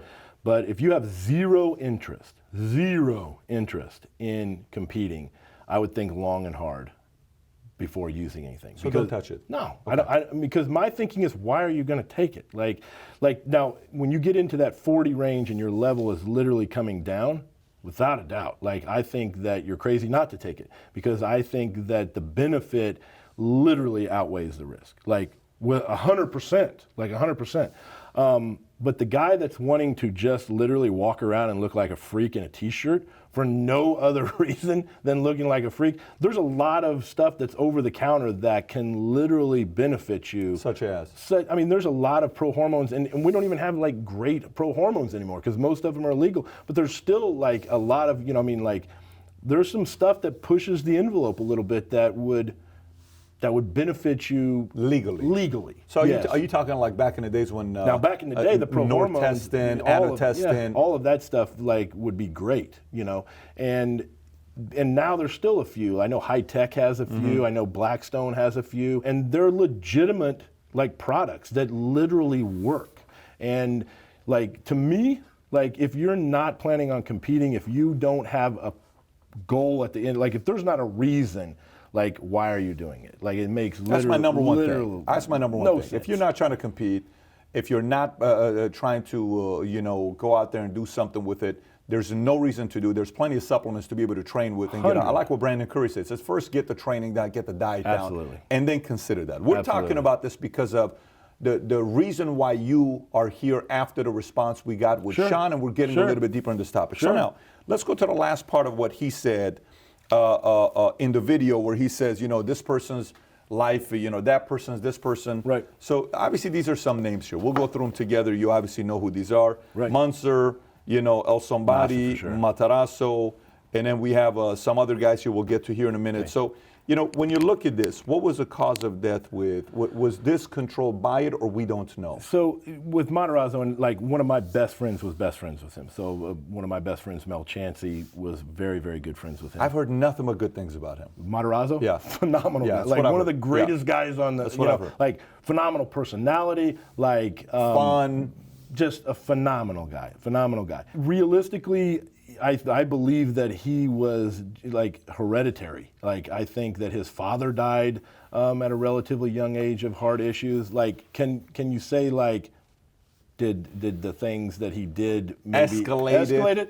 Possibly, possibly. But I mean, I don't think that there was anything, like, he wasn't like terminal because of bodybuilding. I think that there's no doubt, like, some of the choices he made, without a doubt, could have, changed the process. But I think he died of cardiac arrest, if I'm not mistaken, and I think it was a hereditary issue.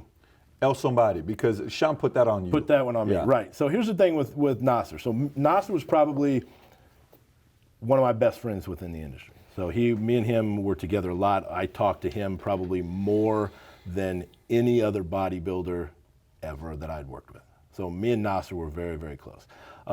My relationship with Nasser was very unique because most of my guys I was 100% in control of, 100% in control.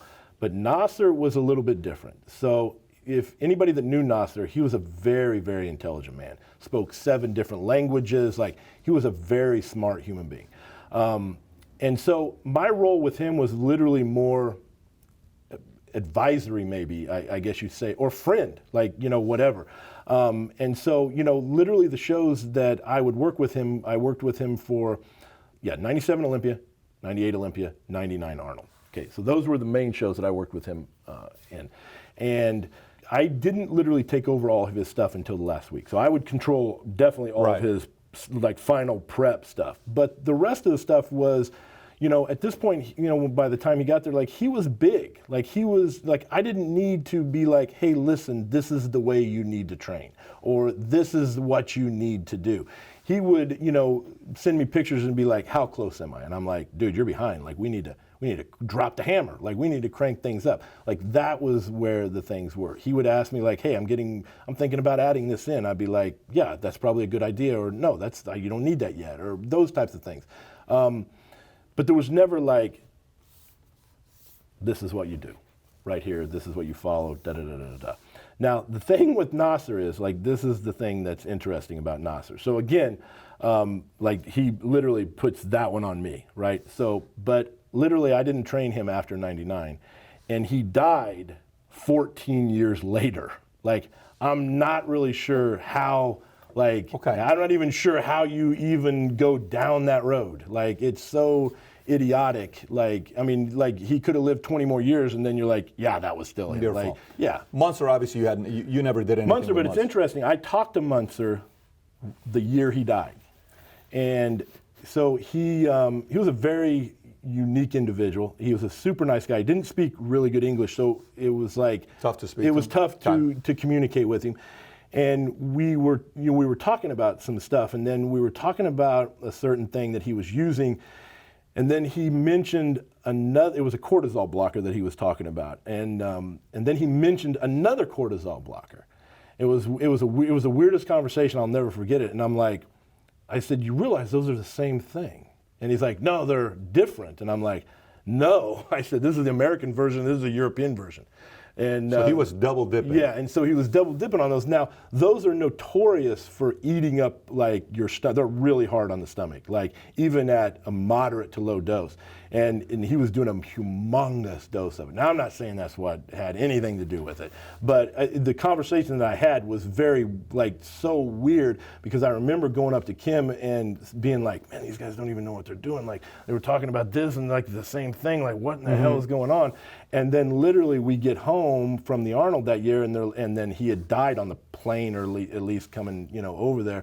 And he was like an anatomy chart. Like, after your call? Well, no, I just literally talked to him, and it was a very brief, like it was at the show, and we were talking about stuff, and I mean, like, his physique makes no sense, though. I mean, and he was actually commenting on Kim's physique. Like, he was like, being like, I'd never seen a female's quads that lean, da da da. And we're like, you got to be kidding me! Like, look at your quads. Okay, let's just go to Dallas. Dallas, for sure. So obviously that's the controversial one that you hear about what happened there. So for sure. There's the dialogue between Dallas and Shawn when they go backstage. You know that whole thing. I've been thrown up for 3 days, all this other stuff. And what's your relationship with Dallas? Because that's the biggest one he puts on you. The biggest one, right. Yeah. So here's the thing with Dallas. So I worked with Dallas for 3 months. That was it. I only worked with him for one show. I met with him in November at Nationals, and I prepped him for the Arnold.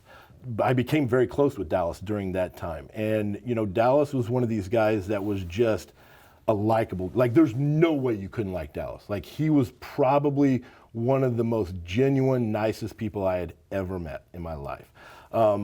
He was super honest about everything. Like there were so many things that like, so I never literally second guessed him about anything, because the things he told me, like I would have like never dreamed that he would have told me, honestly. Like, you know, he told me, you know, things just from way back. And there was, you know, the thing that probably one of the toughest things for me is like when I think back through all this stuff, like there was signs right from the get-go. Like when we first, literally the very first week of the diet, so we literally kind of started like the beginning of December, and so we had talked at Nationals, which is the middle of November, and then we started in December. So I only literally worked with him for 3 months. He worked with another guy for 2 years before that, and another guy before that, and then the guy 2 years before me he ended up working with when he died. But the very first week, like he calls me, he's like, listen, I'm throwing up. And I'm like, well, that's not, I said, you feel okay? And he's like, yeah. He goes, you know, I do that a lot. He goes, I've done it all my life. I got like a weird stomach, but he's like, I didn't know whether I should like replace the meal or not. And so I'm thinking like, wait a minute, like, what do you mean you did that your whole life? And he's like, well, I've thrown up my whole life. Like I had a weird stomach, like I literally throw up, like I threw up before every football game. I've thrown up like before every contest, like every contest diet I've ever had, I threw up.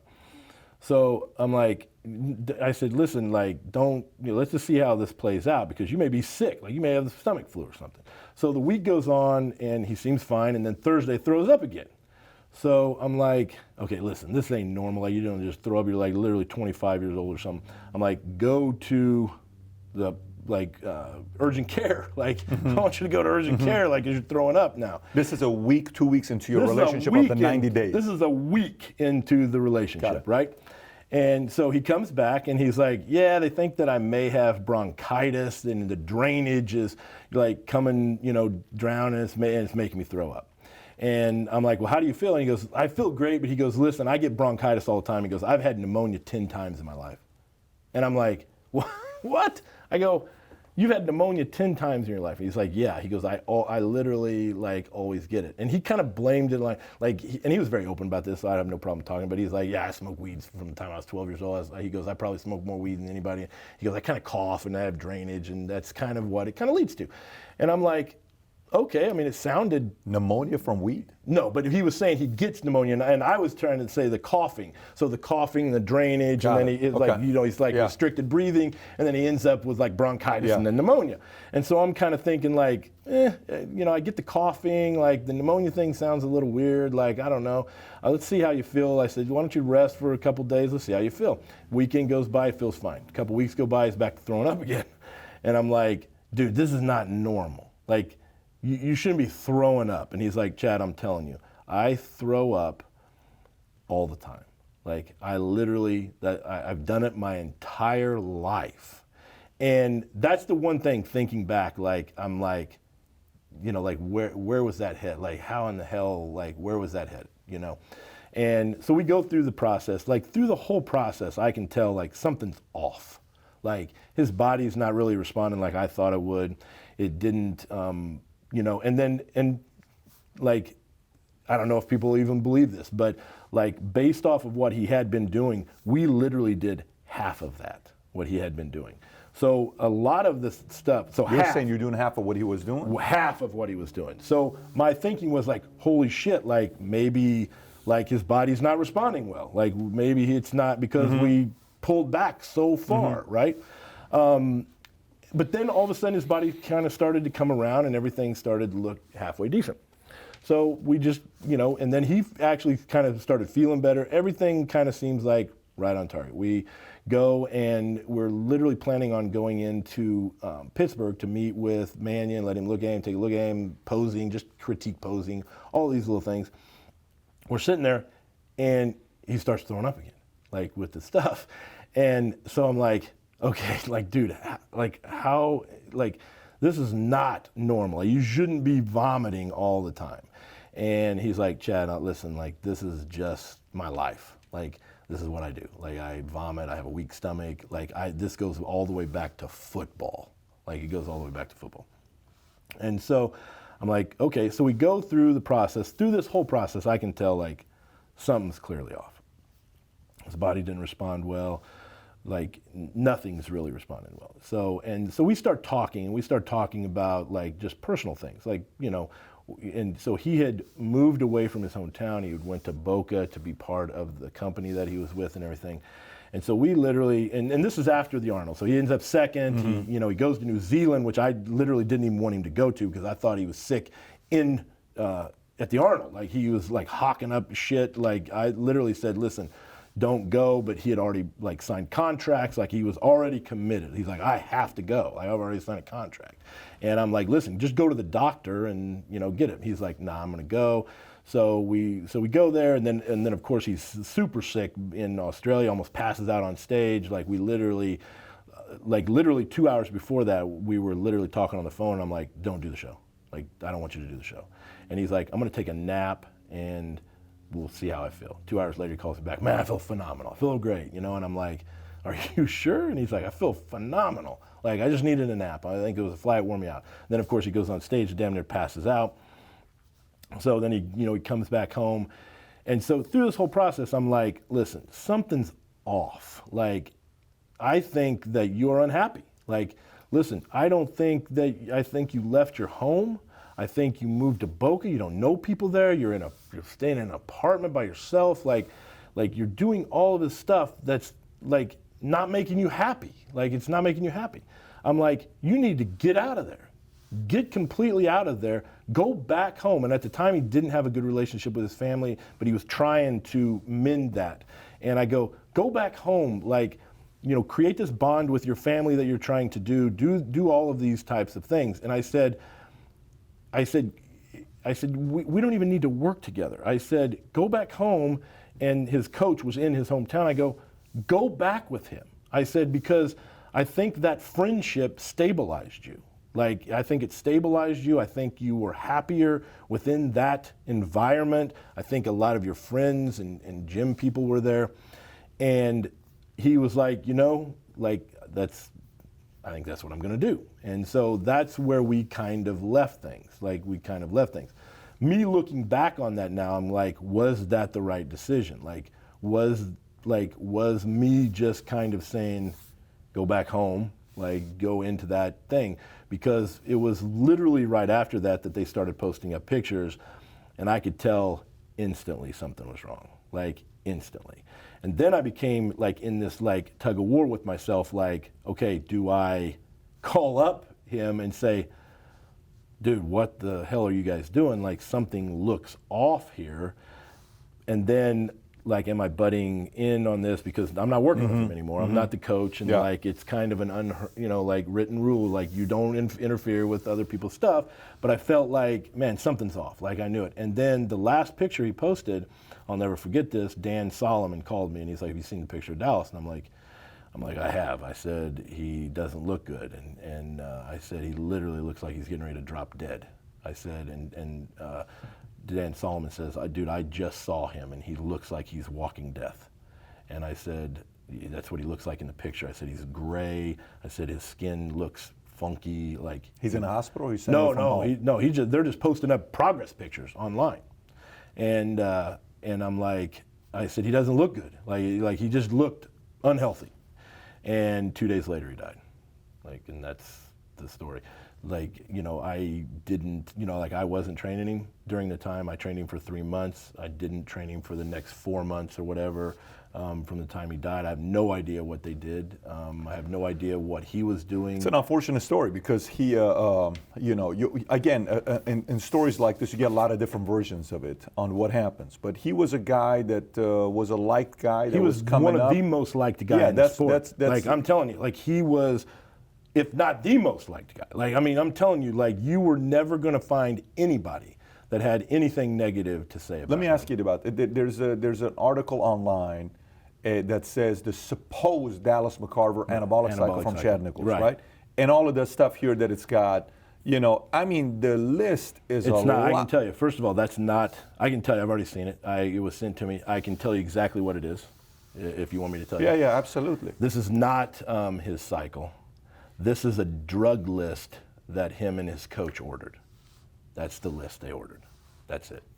That's a drug list that they ordered? That's a drug order list. But that's not you. This has nothing to do with me. Okay. So I this can tell you that with a this fact. is pre-you or this is after me, I believe. This is either pre-me or after me, but this has nothing to do with me in Dallas at all. Like, Chad, that's some heavy- nothing. that's a lot of This is a heavy stuff. ridiculous amount. But this supposedly, what I was told, is a shopping list for him and one other person.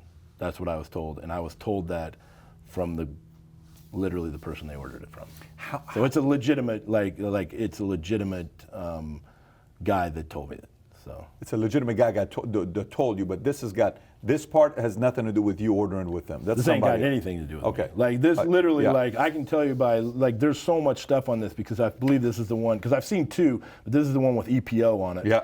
And it's weird because that drug right there, I can promise you, like he didn't use with me, but he asked me about that drug. And it's weird because I didn't even think anything about it, but we were at the Arnold and he said, listen, we're just bullshitting. And he goes, listen, I've heard people use EPO. And I'm like, yeah, I go, listen, I know of maybe 3 people that could have benefited or has benefited from EPO. I said, very few people, because it's a drug that literally, like endurance people use, right? It doesn't really play a factor with bodybuilders. There are some very rare instances that possibly. And he's like, and then he asked me this question, I'll never forget this. And this was before I ever seen this list. He asked me, well, how long do they stay on that? And I'm like, 5 weeks max. And he's like, really? He goes, have you ever heard of anybody staying on longer than that? And I'm like, yeah, cyclists. He goes, bodybuilders? And I'm like, no. And he goes, so nobody like 6 months, a year? And I'm like, I go, dude, I don't know. He's asking you this. He's asking me that question. And I said, no. I said, that would be friggin' idiotic. Like I said, that You get a sense that he asked you because he had done it for 6 months, or you don't know? I didn't have any idea. Okay. I didn't have any idea what he was asking me. But then when I saw this, then I saw the EPO on it. And that's when I was like, holy shit, like what was he asking about? Like, and then I had already seen this list, and it wasn't until after the list that somebody told me, like, well, you know what that list is? That's an order list, you know. And if you know anybody involved with this list, there's a couple things on the list that points right to who the list is. So Who it came from? yes, Okay. And your world would know who that is? my world would 100% know who that is, and they would 100% know that has nothing to do with me. Okay. So let me ask you this. The reason why I'm going in this direction is the following. Is I'm a fan of the sport. At this point of the game, you know I'm a fan of the sport. I showed you a picture earlier what I looked like when I was 20 years old. Which was amazing, by the way. I mean, it was crazy, yeah, right? I wanted to go in the world in the direction of being a bodybuilder. And in 1 minute, I'm like, no, I'm leaving it. So with the current state of where Mr. Olympia is, with no Joe Weider, there's not a Weider, right? There's not somebody that's selling it, pitching it, from the top. Right. And with the current social media conditions where something like this wouldn't be around 1994. Someone's not going to write an article like this and say, hey, look what you... Someone's not going to be online saying, hey, Chad, hey, I can't believe that. That's not the world we're in today. Not today, 25 years ago, right? So today, where everybody is quick to jump and say, I can't believe what happened there, what do you foresee taking place with the future of Mr. Olympia today in bodybuilding? And what do you think needs to happen for it to become mainstream rather than a niche, small community sport of don't bring too much attention. A little bit is good, we can make money, but let's not bring a lot of attention to it. I think the direction that we're headed right now is positive, like literally positive. And there's a couple things. Like the direction that the Olympia went last year. Now, people are going to rip the shit out of the Olympia last year because there wasn't like a defending champ. There wasn't big names in it. And so, I honestly feel sorry for Brandon Curry a little bit because, he was in a no-win situation. Like him, Boanak, Hottie, like, listen, any 3 of those guys could have won. And they all 3 are going to go through what kind of Brandon is going through a little bit right now. And they're all going to be like, well, of course he won because he didn't beat anyone. There was nobody in it. Boanak wins, he goes through the same thing. Like, they all do it. But at the end of the day, Brandon Curry earned the right to be Mr. Olympia. He showed up, he battled. Like, I personally don't think he should have won. Like, I thought Hottie should have won. Like, because and Hottie was so you thought Hottie should have won. I loved Hottie's physique because I'm a guy that's big on conditioning. I like conditioning. I thought, to me, like when you look at structure, muscularity, and conditioning in comparison to all three. I thought Hadi had more of that. But I also could see how Boanak could have won, and I can 100% see how Curry did win. So I thought it was that close. I thought it was literally, there just wasn't that one guy that just was like, oh shit, this guy, it's over type of thing. So that being said, but the direction that the Olympia has gone, turning over to Dan Solomon, who everybody knows is a good friend of mine, but I know the direction he wants to take things. And if you look at all the stuff that he's doing right now, he's brought Shaq on board, and they're doing a lot of promotional stuff, and they're doing a lot of things. You're going to see big names in the show this year, so it's going to have heavy hitters in this. Were you talking about Flex lineup. Lewis, or who are you talking about? You got Flex Lewis in it. Right. We know that Big Rammy's probably going to be there. Who knows if Phil's going to be there? But like, there's going to be some major guys in this lineup. So whoever wins this, it's going to be a legitimate win. So that's a foregone conclusion. But the part that can take us into the next level is Athleticon.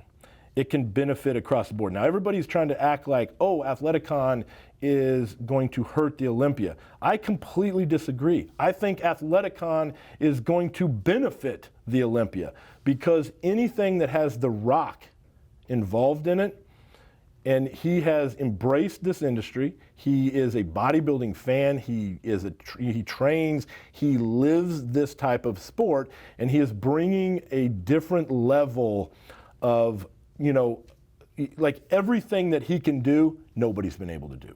Like, listen, what he could do for this sport, there literally hasn't been. Like Joe Weider and the things that they've done.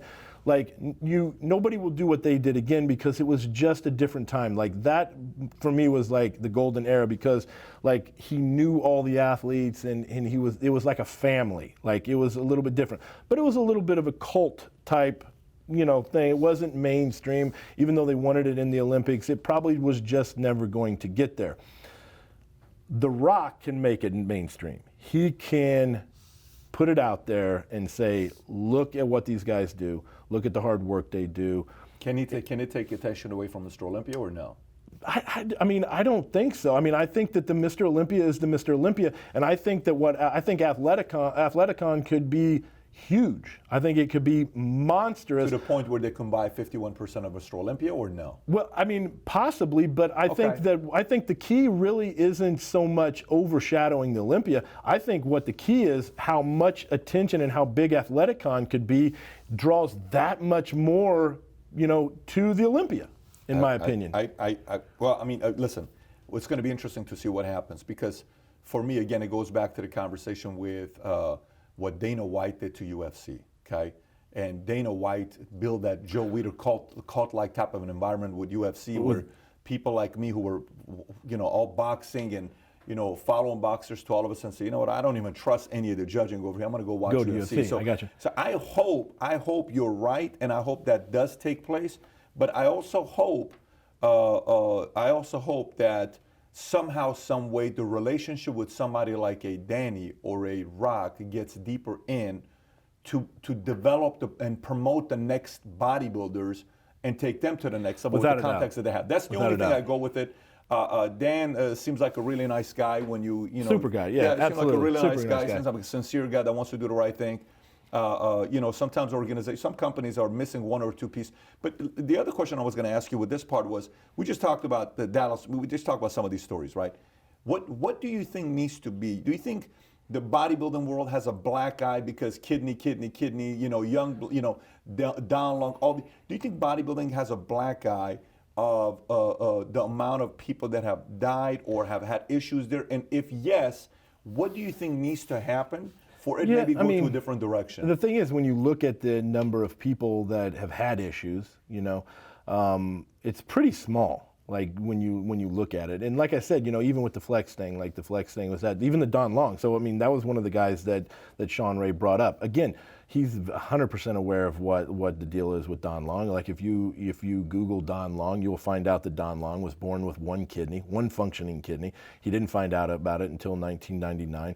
So and again, like, did bodybuilding like escalate the problem?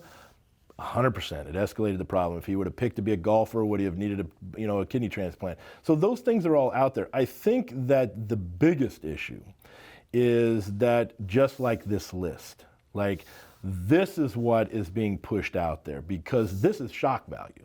And I think, it's not so much like, look, there was the death. Momo died from diuretics, and we know that he died from diuretics. And there are those cases that happened at shows.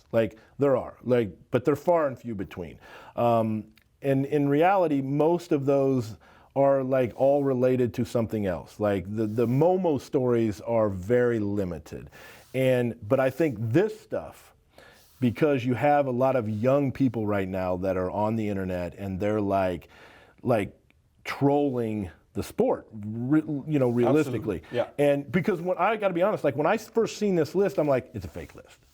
There's no chance that's a real list.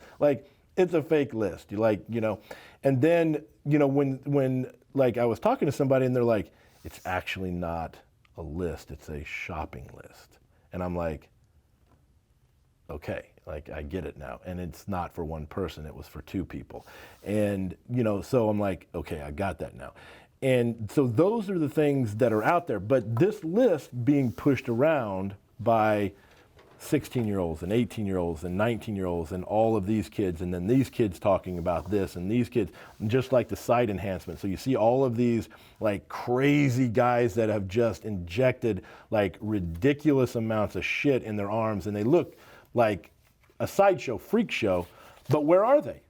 They're on Generation Iron. They're on all of the platforms. They're being talked about on all the podcasts.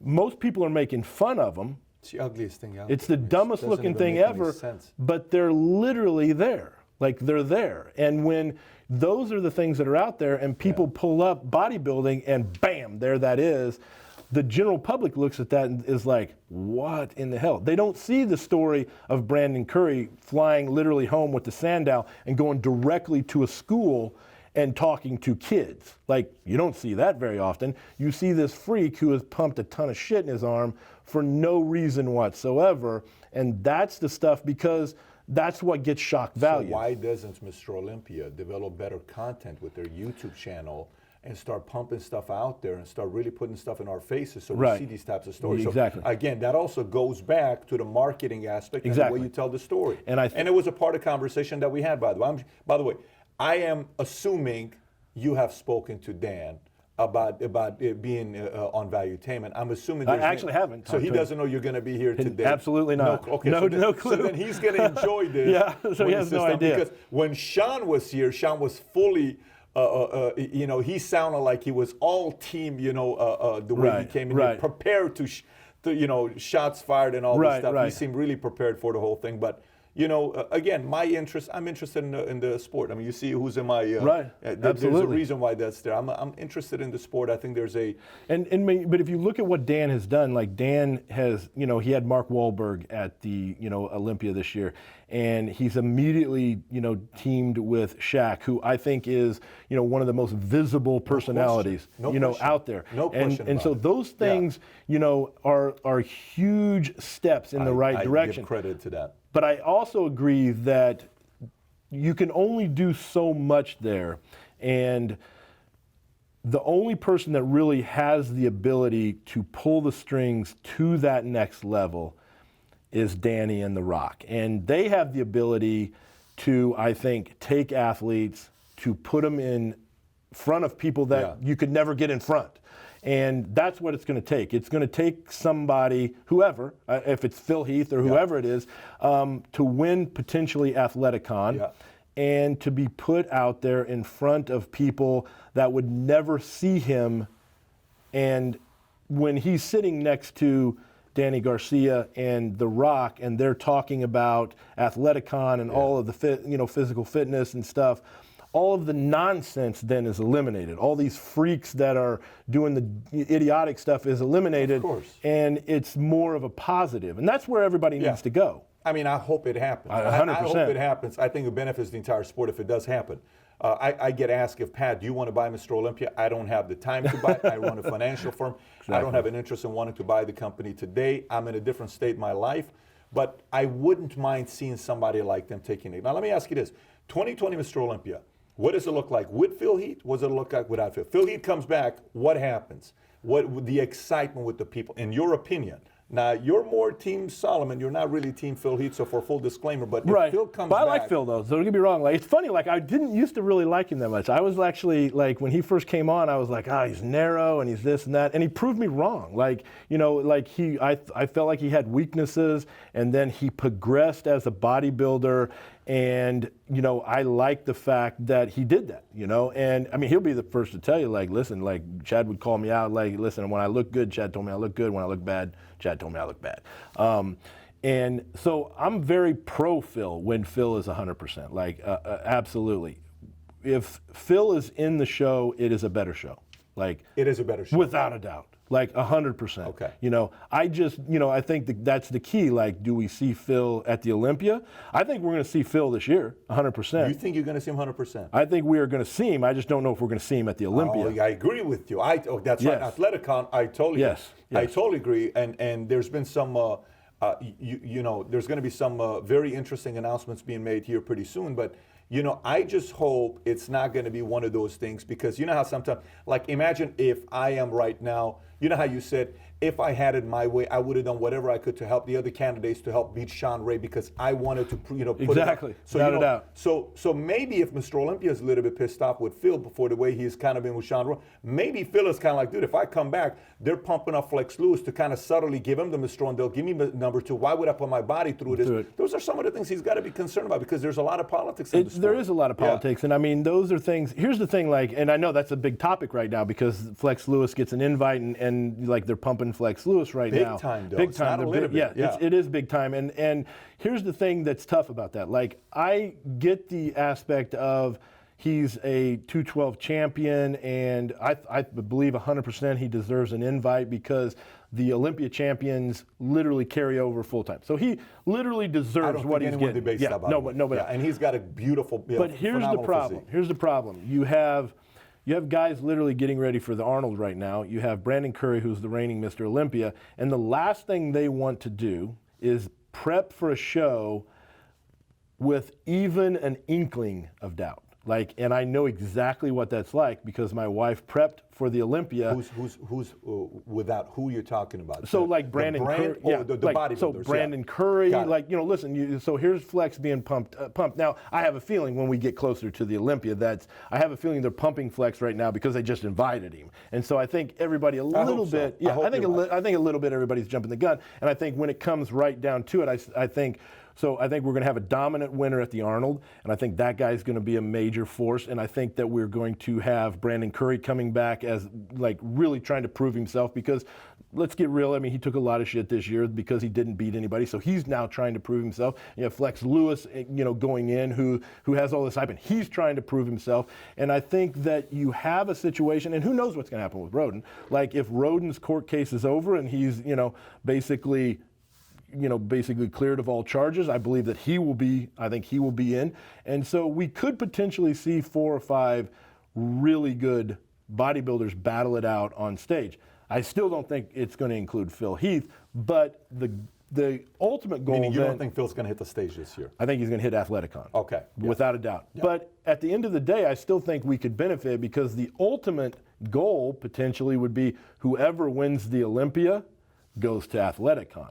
Now, I think, obviously, if Mr. Olympia then beats Phil Heath. Do you realize how scary it is, what you just said? It's scary because, Do you realize what you just without said? a doubt. Because then that means Athleticon becomes the... Not necessarily. Just think if Phil Heath bypasses... Arnold, Mr. Olympia. Well, just think if, let's say that Phil Heath bypasses the... I'm just going to throw this out here. Yeah. So let's say Phil bypasses the Olympia and goes to Athleticon. Yeah. And let's say that Big Ram, comes in and wins the Olympia. Okay. And decides he's going to go to Athleticon, and then he beats Phil at Athleticon. He just proved that the Mr. Olympia is still by far the top thing. Now, the flip side of that is if he wins the Olympia and goes and gets beat by Phil, then it becomes a different story. Let me tell you the scarier part. Here's the scarier part. Say Phil goes and competes Athleticon, he wins, he gets a contract with Under Armour, He gets a contract in the movies. He makes $9 million. Rami then goes and wins the next year. He gets a $4.5 million contract. Then there's a massive exodus. And you have to understand capitalism works that way. No, I get that. I understand where I you're had a headed. guy of mine, I'm sitting down, he's talking to me. He says to me, Pat, I'm telling you, I got the safest business. There's no one that's going to put me out of business. I said, Andy Grove, the legendary CEO of Intel in the 80s, wrote a book called Only the Paranoid Survive. And it wouldn't be the smartest thing for Mr. Olympia to not be paranoid. It wouldn't That's be, just but my absolutely, only I thought. agree. And again, I could be wrong. But I got to tell you, like, if that scenario played out, it would be the absolute greatest thing for the athlete. I agree. It would be unbelievable. I totally agree. You know, Phil Heath making X amount of million, whoever the next person is, it would be the greatest thing because, in my opinion, what it would do is it would light a fire, hopefully, under some of these guys and go, holy shit, look what Phil just did.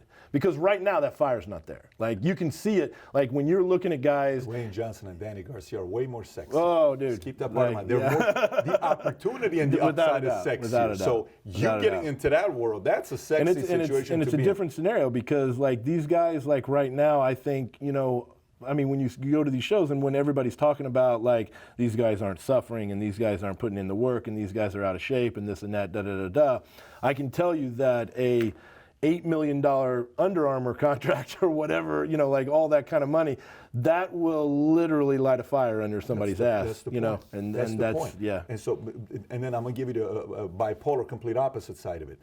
I'd love to see Phil get 9. I just don't know if the political power people want to see Phil get 9. Because I don't know if they want the face of 9 to be ahead of Lee Haney or Ronnie. Because it's almost a little, I just hope I'm wrong. It's tough. Again, like, I hope I'm wrong. But you're talking 9 Olympias. I'm talking 9 Olympias. Yeah. That's tough. That's tough. If I'm a guy that's right now in Olympia, I want to see him come get 9 because that's media, that's conversation, that's talk. But again, but when you think about it, like when, you know, and then I just had this conversation when we're looking at that talk, like that guy, okay, the guy that's going to do that. And I'm not saying it's ever going to be done, but even if it's Phil, first he's got to win one more to 8. to get to 8, right? That just ties him. And then he would need another one to break 9. To break that, that athlete literally has to be 100%. Like that athlete doesn't come in and just win. You know what I mean? Because even when Ronnie was going for 9, and he was already dealing with the back issues. You don't think Phil can be 100%? I don't know if he can be 100%, but in 2 years, I'm not sure if he can be. He'll be 41. He's 40 right now. Yeah. So he can still go. Possibly. You know, but even when Ronnie was coming in and he was having the back issues and stuff, and you know, I remember having this conversation with Kim. He's like, you know, this is like 9, and where is he going to have to be? And I go, this will be the hardest Olympia ever to win. I said, no matter, even if he's a little bit better, he's not winning this one because that separates somebody. That's a monstrosity of an achievement. If anybody could do it, maybe Phil, but it would be crazy. Well, Chad, I think we have to thank Shawn Ray for making this happen.